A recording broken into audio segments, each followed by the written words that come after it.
મિત્રો છેલ્લે આપણે ધોરણ 10 ની અંદર સામાજિક વિજ્ઞાનની અંદર વારસાનો અર્થ, ત્યાર પછી એના પ્રકાર અને ભારતનો વારસો જે વૈવિધ્યસભર બન્યો એ શા માટે વૈવિધ્યસભર બન્યો, એનામાં કયા કયા લોકોનો ફાળો મહત્વ હતો એના વિશે વાત કરી.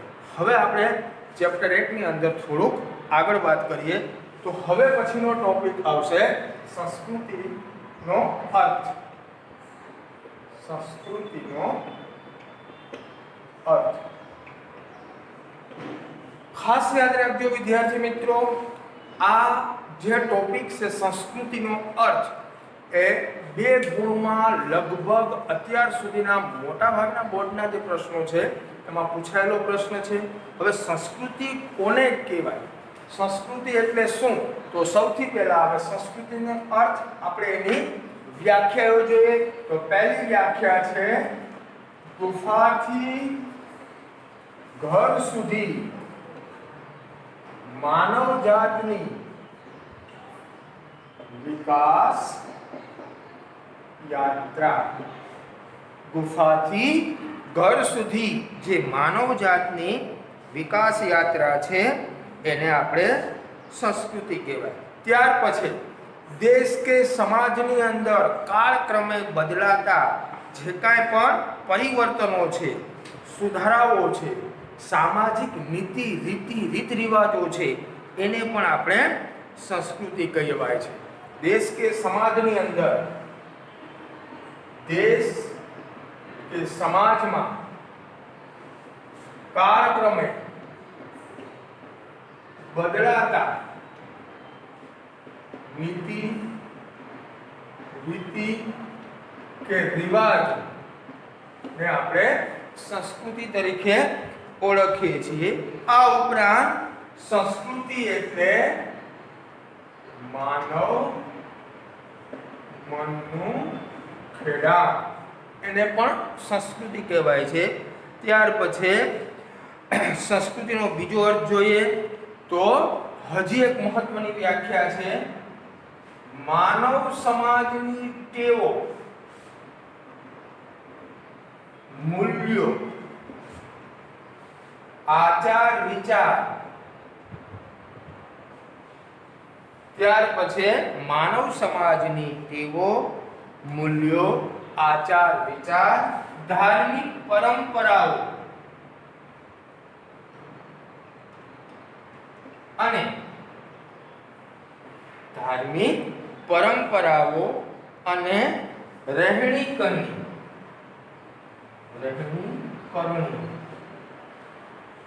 ધાર્મિક પરંપરાઓ અને રહેણી કરણી અને જીવનને ઉચ્ચતમ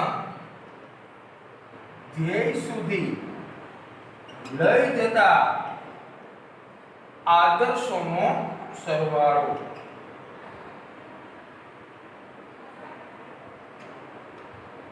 એટલે સંસ્કૃતિ. ફરીથી આપણે અહીંયા વાત કરીએ, મેં કીધું એમ કે આ ટોપિક મહત્વનો છે. સંસ્કૃતિ એટલે શું? કદાચ એવું પણ પૂછાય કે ભારતના સંદર્ભમાં સંસ્કૃતિનો અર્થ સમજાવો. તો સંસ્કૃતિનો અર્થ તો સૌથી પહેલા ગુફાથી ઘર સુધી માનવ જાતની વિકાસ યાત્રા. ક્યાંથી? ગુફાથી ઘર સુધી. હવે વ્યાખ્યાને સમજીએ કે આજથી હજારો વર્ષ પહેલાની વાત કરીએ તો માનવ જે આદિ માનવ તરીકે ઓળખાતો એ ગુફામાં રહેતો હતો. એમને ખાવા પીવાનું, પોશાકનું કોઈ પણ પ્રકારનું ભાન હતું નહીં. એનામાં એટલો બુદ્ધિનો વિકાસ થયો હતો નહીં. પરંતુ ધીરે ધીરે એનું જે વિકાસ થયો, બુદ્ધિનો વિકાસ થયો, એના માનવ મનનું ખેડાણ થયું, એમાં કંઈક નવા વિચારો આવ્યા અને આજે માનવી ઘર સુધી, કેવા ગગનચુંબી ઇમારત સુધી પહોંચી ગયો. અને આદિ માનવ જે ગુફામાં રહેતો આજે ગગનચુંબી ઇમારત સુધીની જે વિકાસ યાત્રા કરી છે એને શું કહી શકાય? સંસ્કૃતિ કહી શકાય. નેક્સ્ટ, દેશ કે સમાજમાં કાળક્રમે બદલાતા જે કાંઈ પણ પરિવર્તનો છે, નીતિ રીતિઓ છે, રિવાજો છે, એને આપણે સંસ્કૃતિ કહી શકાય. માનવ મનનું ખેડાણ, એને પણ આપણે સંસ્કૃતિ કહેવાય કે માનવે પોતાના મનનું ખેડાણ કરી એમાં નવા નવા વિચારો, નવા નવા પરિવર્તનો, નવા નવા સુધારા વધારા આવ્યા, એ સંસ્કૃતિને આભારી છે. અને છેલ્લું છે માનવ સમાજની ટેવ, મૂલ્યો, આચાર વિચાર, ધાર્મિક પરંપરાઓ અને રહેણી કહેણી અને જીવનને ઉચ્ચતમ ધ્યેય તરફ લઈ જતા આદર્શ મૂલ્યોનો સરવાળો એટલે સંસ્કૃતિ. હવે સંસ્કૃતિ છે એ માનવ સમાજની ટેવ, મૂલ્યો, આચાર વિચાર, ત્યાર પછી રહેણી કહેણી અને જીવનને ઉચ્ચતમ ધ્યેય સુધી લઈ જતો જે આદર્શ એક પ્રકારનો છે, સરવાળો છે, એને સંસ્કૃતિ કહેવાય. મહત્વનું છે.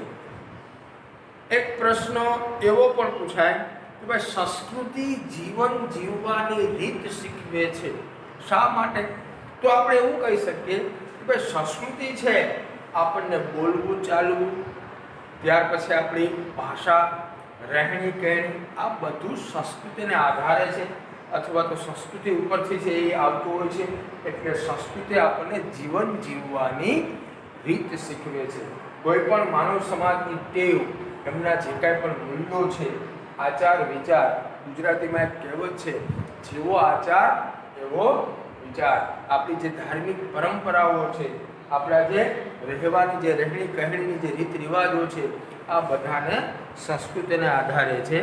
આમ સંસ્કૃતિ છે એ આનું વ્યાખ્યાઓ છે. ખાસ યાદ રાખજો, પૂછાય તો આ બધી વ્યાખ્યાઓ લખવી જરૂરી છે. હવે આવે ત્યાર પછી ભારતીય સંસ્કૃતિનો વારસો. ભારતીય સંસ્કૃતિનો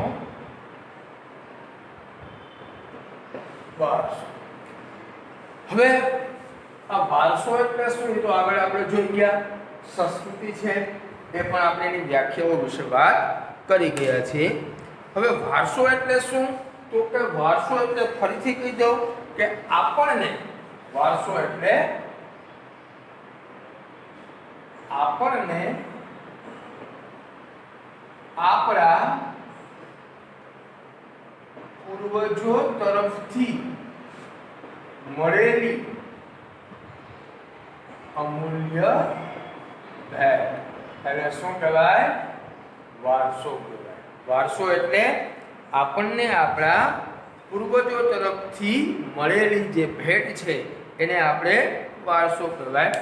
ભારતનો ઇતિહાસની વાત કરીએ તો ભારતનો ઇતિહાસ હજારો વર્ષ જૂનો છે. શાળાકીય અભ્યાસક્રમની અંદર પણ આપણે દૈનિક જે પ્રતિજ્ઞાઓ બોલીએ છીએ, એ પ્રતિજ્ઞાઓની અંદર આપણે એવું બોલીએ છીએ કે હું મારા દેશને ચાહું છું અને મારા જે દેશનો સમૃદ્ધ અને વૈવિધ્યપૂર્ણ વારસો છે એનો મને ગર્વ છે. ખરેખર આ સમૃદ્ધ જે વારસો છે એના બે પ્રકારો છે. આપનો જે વારસો છે, આગળ વાત થઈ ગઈ, ખાસ યાદ રાખજો. વારસો કોને કહેવાય? તો કે આપણને આપણા પૂર્વજો તરફથી જે કાંઈ પણ ભેટ મળેલી છે એને આપણે વારસો કહેવાય. હવે વિદ્યાર્થી મિત્રો, આપણે જે ભણવાનું છે એ મહત્વનું એવું છે, વારસાના જે બે પ્રકારો છે એના વિશે વાત આવે છે. પહેલો પ્રકાર છે પ્રાકૃતિક વારસો અને બીજો પ્રકાર છે સાંસ્કૃતિક વારસો. હવે પ્રાકૃતિક વારસો કોને કહેવાય અથવા તો સાંસ્કૃતિક વારસો કોને કહેવાય? ધારો કે આને પ્રાકૃતિક વારસાની જગ્યાએ આપણે બીજું પણ નામ આપી શકીએ. એક્ઝામ્પલ તરીકે આને કુદરતી વારસો પણ કહેવાય અને સાંસ્કૃતિક વારસાને આપણે માનવ સર્જિત વારસો પણ કહેવાય. હવે પ્રાકૃતિક વારસો એટલે શું? તો કે એની વ્યાખ્યાઓ આવશે. ખાસ યાદ રાખજો, 3 ગુણની અંદર પ્રશ્ન પૂછાય કે પ્રાકૃતિક વારસો અને સાંસ્કૃતિક વારસાના તફાવત લખો, તો બને ત્યાં સુધી છેલ્લે કે પહેલા આ બંનેની વ્યાખ્યા લખવી જરૂરી છે. તો સૌથી પહેલા પ્રાકૃતિક વારસો એટલે શું? તો સામાન્ય અર્થમાં એને કહેવાય પ્રકૃતિ, પર્યાવરણ અને માનવ જીવન વચ્ચેના નિકટતમ સંબંધોનું પરિણામ એટલે પ્રાકૃતિક વારસો. હવે ધારો કે પ્રકૃતિ, પર્યાવરણ અને માનવ જીવન આ વચ્ચેનો જે નિકટતમ એટલે કે નજીકનો જે સંબંધ છે એને પ્રાકૃતિક વારસો કહેવાય.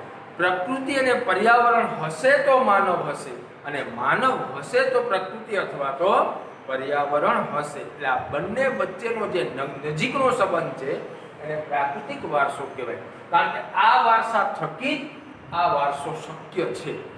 પ્રાકૃતિક વારસા ઉપર સાંસ્કૃતિક વારસો નિર્ભર છે.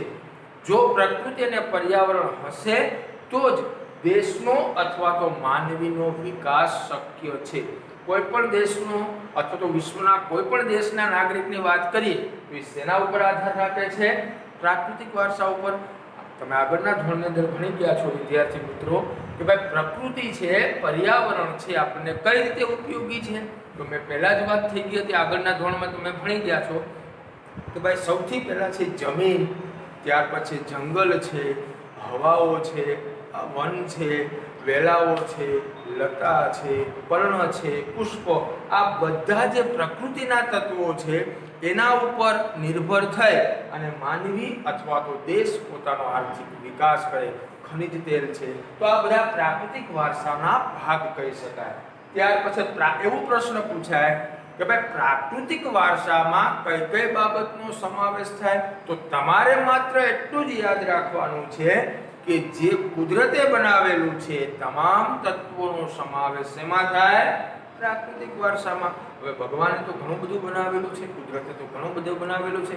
સૌથી પહેલા જમીન, જંગલો, વેલાઓ, લતાઓ, પર્ણ, પુષ્પો, આ બધી વસ્તુ, ખનિજ તેલ, આ બધી વસ્તુ કુદરતે બનાવેલી છે જેનો શેમાં સમાવેશ થાય છે? પ્રાકૃતિક વારસામાં. ત્યાર પછી આપણે વાત કરીએ તો કે ભાઈ પ્રાકૃતિક વારસો છે એ આપણને કઈ રીતે ઉપયોગી છે. તો એ પણ તમે આગળના ધોરણમાં ભણી ગયા છો કે ભાઈ જમીન છે એ પ્રાકૃતિક વારસો, કુદરતી તત્વ છે. તો જમીનના ઘણા બધા આપણે ઉપયોગ, જમીન વિના આપણો છે વિકાસ શક્ય નથી. એટલે હું વારંવાર કહું છું કે પ્રકૃતિ છે એ માનવીને ઘણું બધું બક્ષે છે, એનાથી આપણો વિકાસ થાય. હવે સાંસ્કૃતિક વારસો. તો કે ભાઈ સાંસ્કૃતિક વારસો કોને કહેવાય?